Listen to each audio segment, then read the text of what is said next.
Kepala Kantor Komunikasi Kepresidenan Hasan Nasbi batal mengundurkan diri dari jabatannya. Presiden Prabowo memutuskan tetap mempertahankan Hasan Nasbi sebagai Kepala PCO di tengah kerumitan komunikasi publik Istana. Sore ini kita akan membahasnya dengan politisi Gerindra Hendar Samarantoko dan Direktur Eksekutif LSI Jayadi Hanan. Selamat sore Bapak-Bapak. Sore Rifana, sore Bang Hendar Sam. Sore. Saya mau ke Bang Sore, Hendar Mas Sam Jai. ya. Bang Hendar Sam, Hasan Nasbi batal mundur dan tetap menjabat sebagai Kepala PCO. Artinya memang Presiden Prabowo menolak ya yang bersangkutan untuk mengundurkan diri.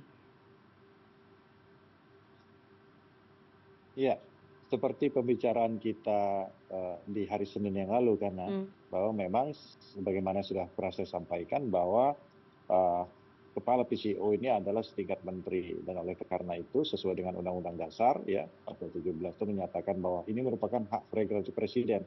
Presiden yang berhak untuk mengangkat dan memberhentikan. Pengunduran diri beliau ya kan itu tidak otomatis menjadi suatu secara hukum ya, secara konstitusi tidak otomatis beliau mengundurkan diri, tapi itu adalah permintaan. Nah, bisa di-accept, bisa juga ditolak. Dan dengan kebijakan Pak Prabowo, ya beliau mempunyai wisdom tentunya untuk tetap meminta kepada Pak Hasan Nasbi untuk tetap berada di posisi yang saat ini. Nah, kemudian yang perlu dilakukan kan tinggal sebenarnya bagaimana bahasanya itu merevitalisasi, ya kan, untuk supaya ini tidak rancu nanti ke depannya dalam bekerja. Sebagaimana Perpres nomor 82 tahun 2024 tentang kantor komunikasi presiden, ya itu harus kita telah kembali kan bagaimana fungsi daripada PCO itu. Apakah benar-benar kalau kita baca ya, ini saya bacakan aja, kantor komunikasi presiden itu kan tugas utamanya itu untuk melaksanakan komunikasi dan informasi tentang kebijakan strategis dan program prioritas daripada presiden. Jadi kemungkinan besar tugas utamanya nanti akan ke arah sana. Nah, nanti istilah tentang masalah jubir presiden, ya kan, itu mungkin nanti akan kita lihat bagaimana ke depannya, ya kan. Tapi tentunya juga ini merupakan hal yang baru seperti yang disampaikan oleh Pak Prabowo. Wajar-wajar saja bahwa sebagai orang yang baru masuk ke dalam, sebagai seorang profesional yang di luar tadinya ya, masuk ke dalam lingkaran eksekutif, tentunya ya memang selewat hal-hal yang wajar dan kita maklumi itulah ya. Tadi juga kita tidak bisa menyampaikan juga kapasitas seorang Hasan Nasbi yang sangat mumpuni ya. Oke, jadi alasannya apa nih Presiden memberi kesempatan kepada Hasan Nasbi untuk melanjutkan jabatannya? Apakah memang Presiden menilai wajar kalau pejabat ataupun menterinya, anak buahnya ini berbuat kesalahan begitu di awal-awal, namanya juga baru menjabat begitu Bang Hendar Sam? Ya, tidak seperti itu juga. Yang pasti Presiden tidak ingin reaksional. Presiden tidak ingin bahwa satu dua momen itu dijadikan alasan juga untuk mencopot seseorang, ya kan? Bahwa inilah wisdomnya beliau. Bisa jadi beliau memberikan kesempatan kedua kepada Pak Hasan Nasbi, itu yang pertama. Yang kedua juga untuk mengajukan kembali bahwa ada Perpres nomor 82 tahun 2024 tentang PCO ini ya kembali ke fitrahnya kan gitu. Kalaupun ada hal yang perlu diperbaiki, mungkin ada revisi terhadap Perpres tersebut kan gitu kan. Karena di satu sisi kan sudah ditunjuk jubir lain kan, jubir presiden kan gitu kan. Ya Mas Pras ya kan, habis itu ada Mas Angga dan Pak Juri. Dan Pak Juri. Dan jangan lupa juga saat ini Bung Dhanil Anzar itu jubirnya Pak Prabowo juga. Ya, betul. Jadi hal-hal ini yang mungkin nanti akan coba dikomunikasikan. Seperti contoh kalau kita mereplikasi di zaman Pak SBY, ya kan, ada 3 jubir pada saat itu. Nanti mungkin saja dibagi-bagi tugasnya, ya sesuai dengan kapasitasnya masing-masing seperti itu. Oke, baik. Saya mau ke Mas Jayadi. Mas Jayadi, dari analisa Anda, apa kira-kira alasan ataupun pertimbangan Presiden Prabowo mau memberi kesempatan kedua kepada Hasan Nasbi untuk tetap menjabat sebagai Kepala PCO?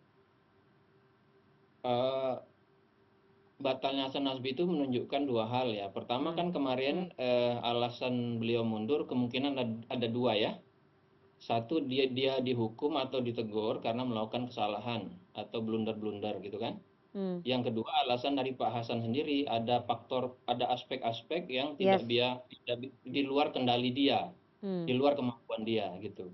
Nah, kalau sekarang Presiden tetap meminta beliau untuk meminta Bung Hasan tetap menjadi kepala PCO, itu berarti alasan pertama itu tidak benar, ya. Hmm. Beliau tidak dihukum karena melakukan blunder kan gitu. Oke. Atau kalaupun itu dianggap kesalahan, itu dianggap kesalahan yang masih bisa diperbaiki. Ya. Seperti kata Bung Hendarsam tadi. Itu Hmm. satu. Nah, itu berarti alasan mengapa Bung Hasan tetap mau jadi PCO atau mengapa Pak Presiden tetap memberikan beliau tugas adalah alasan yang kedua, yaitu ada problem di masalah tertentu yang membuat Hasan Nasbi tidak bisa mengendalikannya, ya. Hmm. Dugaan utama adalah akses dan Hmm. pola komunikasi serta aliran informasi Hmm. dari presiden kepada PCO dan sebaliknya. Itu yang jadi masalah, yang tampaknya muncul. Mengapa ini terjadi? Coba kita perhatikan, setelah Pak Hasan Nasbi bertemu dengan Prabowo, masalahnya selesai kan? Ya. Coba kalau misalnya itu berarti kalau sebelum beliau mengundurkan diri sudah bertemu dulu dengan Presiden Prabowo, lalu informasi-informasi yang menurut beliau, hal-hal yang menurut Bung Hasan itu tidak bisa dia atau di luar kemampuannya Hmm. untuk mengendalikan itu dibicarakan dengan Presiden dan diketahui secara optimal, secara tepat oleh Presiden, mestinya kan tidak perlu ada pengunduran diri kan, Ya, betul. gitu. Nah, itu jadi analisanya begitu. Itu artinya menurut saya sekarang sudah ada semacam kesepakatan begitu atau kemauan dari Presiden Prabowo untuk memahami ada problem yang dihadapi oleh Hmm. PCO dalam hal ini Bung Hasan. Dan pada saat yang sama beliau menyatakan bisa membantu untuk karena kalau tanpa dibantu soal hal yang tidak bisa dikendalikan itu seperti akses informasi dan aliran komunikasi, maka kan PCO tetap tidak bisa menjalankan tugasnya Betul. gitu. Oke. Itu analisa secara umum yang bisa kita lakukan. Hmm. Lalu bagaimana ke depan ya? Bagaimana ke depan yang bisa kita lihat? Hmm. Menarik kan Presiden itu di dalam sidang itu menyatakan jubir saya ke Seleo, Ya, ya kan? betul. Yang dia maksud tentu Pak Hasan kan, bukan Betul. Pak Pras Betul. atau Mas Angga atau Mas Rangga atau Mas Juri kan. Hmm. Hmm. Nah, itu berarti kan eh, Pak Hasan tentu sebagai jubir dong, gitu. Ya, Dan itu berarti masih sesuai dengan Perpres nomor 82. betul. Karena di Perpres 82 itu tugas PCO kan ada dua secara umum. Satu, mengelola Hmm. komunikasi informasi kebijakan strategis dan prioritas program presiden kan. Hmm. Nah, tapi yang kedua, dalam prakteknya itu Juga kepala menjadi juru PCO bicara. itu berperan sebagai Juru bicara. koordinator juru bicara presiden. Betul. Lalu di kantor itu juga ada namanya juru bicara presiden. Nah, Hmm. dua tugas itu tidak bisa tidak mengharuskan adanya akses yang maksimal kepada presiden, Oke. baik dan aliran informasi yang tidak Oke. aliran informasi yang tidak mandek gitu Hmm. dari Hmm. PCO kepada presiden atau istana Hmm. dan sebaliknya dari istana atau PCO kepada Hmm. presiden. Oke. Itu. Jadi Baik. yang saya lihat. Baik. Tapi Mas Jayadi, dengan batalnya pengunduran diri Hasan Nasbi ini, eh, citra pemerintah bagaimana di publik? Akan berpengaruh tidak terhadap citra pemerintah di publik? Ini ada pejabat publik sudah mengundurkan diri, tapi kemudian batal gitu. Yang pasti kalau kita tanya ke publik, komunikasi presiden, komunikasi istana, komunikasi pemerintahan secara umum itu memang dianggap negatif oleh publik Hmm. sampai dengan 6 bulan terakhir ini ya, Ya. 6 bulan pertama. Ya, di Maret lalu survei telepon dari LSI menemukan bahwa tingkat approval rating presiden turun tuh Hmm. dari 81 menjadi di kisaran 70-an% saja. Hmm. Salah satu penyebabnya dan dugaan saya mungkin itu agak naik sedikit pasca Lebaran ya sekarang. Kenapa? Karena ada tingkat kepuasan terhadap mudik mungkin ya yang cukup baik ya. meskipun kondisi ekonomi, kondisi keamanan, kondisi politik masih belum terlalu berubah, demikian juga dengan perbaikan-perbaikan komunikasi dari istana ke publik masih belum begitu belum terasa di publik. Jadi kalau memang ke depan mau diperbaiki, maka saya kira pengunduran Bung Hasan Nasbi itu mengkonfirmasi adanya problem komunikasi pemerintah kepada publik kan. Oke. Itu berarti kan menambah efek negatif. Tetapi ke depan tentu kita akan lihat. Jadi pengunduran diri Bung Hasan itu menunjukkan dua hal sekaligus. Satu, ada problem komunikasi kepada publik. Yang kedua, sekarang dengan tidak jadi mundurnya itu selain Presiden mengakui ada problem dalam komunikasi, dan Presiden sendiri mengakui itu di wawancaranya dengan 6 jurnalis beberapa minggu lalu. Sekaligus juga tidak jadinya Hasan mengundurkan diri ini dianggap sebagai salah satu perbaikan yang akan dilakukan oleh Presiden dalam komunikasi ke depan. Ya, kita tidak tahu apakah Perpres itu akan tetap seperti sekarang atau akan ada perubahan-perubahan. Kalau tetap seperti sekarang, maka harus ada perubahan-perubahan, terutama soal aliran informasi dari Presiden kepada PCO atau sebaliknya. Tanpa itu, maka tugas PCO sesuai dengan Perpres 82 itu nggak bisa dilaksanakan dengan optimal. Oke, Bang Hendar Sam, jadi ini bagaimana ya, sudah ada kepala PCO dan 3 jubir. Bagaimana agar tupoksinya ini tidak tumpang tindih tadi berdasarkan Perpres 82 tahun 2024? Ya, memang tidak dalam kapasitas saya untuk ngomong itu, tapi saya coba memberikan masukan ya, bisa terima bisa enggak juga ya. Bahwa di pasal 18 itu, ya juru bicara Presiden yang dimaksud dalam PCO itu ya, Presiden itu mempunyai tugas melaksanakan memberikan informasi, keterangan dan pernyataan resmi Presiden mengenai isu-isu strategis kepada publik. Nah ini kan hal yang mungkin sangat spesifik. Jadi contohnya ya kan, apakah kepala PCO contoh ya kan, boleh mengomentari atau mengklarifikasi tentang masalah isu-isu terkait dengan masalah keamanan.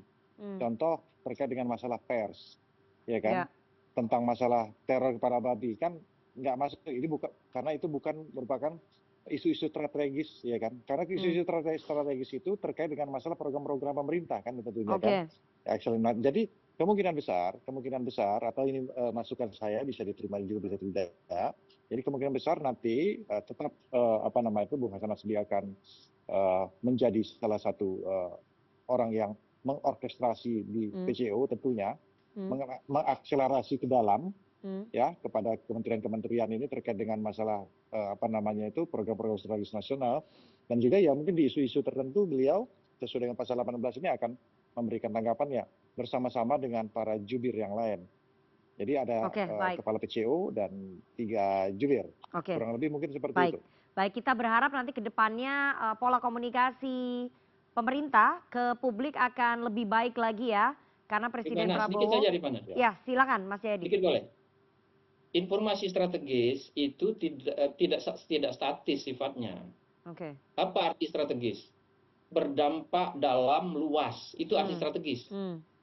Jadi tidak bisa isu strategis cuma keamanan doang, atau bukan keamanan, nggak bisa begitu.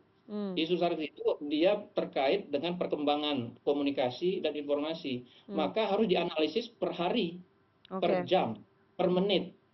Dan itu perlu komunikasi dan akses yang hampir tak terbatas antara Presiden dengan orang yang bertanggung jawab. Termasuk, jelas kok di Perpres 82 itu. Kepala PCO ada koordinator juru bicara Presiden, lalu di bawahnya ada yang namanya juru bicara Presiden. Tugas PCO adalah soal komunikasi, komunikasi, informasi kebijakan strategis dan program prioritas Presiden. Itu hampir semuanya. Gitu. Baik. Kita berharap sekali lagi pola komunikasi pemerintah ke publik akan bisa diperbaiki karena Presiden Prabowo tadi sudah memberikan kesempatan dan mengakui bahwa ada kekurangan dalam hal penyampaian kebijakan-kebijakan dan juga keputusan-keputusan strategis ke publik. Kita berharap bahwa pola komunikasi akan lebih baik lagi dan lebih solid antara 3 juru bicara presiden dengan PCO atau kantor kepala kepresidenan, kantor komunikasi kepresidenan. Terima kasih 2 orang narasumber yang sudah bergabung pada sore hari ini. Sehat selalu Mas Jayadi Hanan, Direktur Eksekutif LSI, dan politisi Partai Gerindra Mas Hendar Samarantoko.